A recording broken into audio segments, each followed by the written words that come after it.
గ్రౌండ్లో ఏం జరుగుతున్నదంటే ఎక్కడ కాంగ్రెస్ వాళ్ళు మరి మిగతా ప్రతిపక్షాల వార్డ్ మెంబర్లను అంటే కౌన్సిలర్లను కార్పొరేటర్లను తీసుకుపోతారని చెప్పి ఎవరికి వాళ్ళు క్యాంపులు పెట్టుకున్నారు.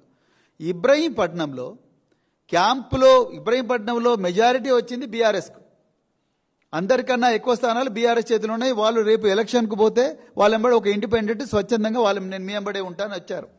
వాళ్ళందరూ క్యాంపులో ఉంటే వాళ్ళు ఎక్కడ క్యాంపులో ఉన్నారో టెలిఫోన్ ట్యాపింగ్ల ద్వారా అదేవిధంగా సర్వైలెన్స్ టూల్స్ ద్వారా కనుక్కొని అక్కడికి లోకల్ పోలీసు వాళ్ళని పంపించారు.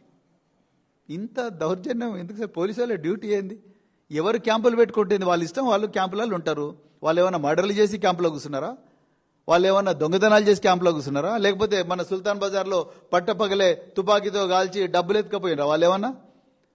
అక్కడికి ముగ్గురు యూనిఫామ్లు ఉన్న పోలీసు వాళ్ళు వచ్చి ఏం జరుగుతుంది ఇక్కడ, ఏంది ఈ క్యాంపులు ఎవరెవరున్నారు అని రావడం.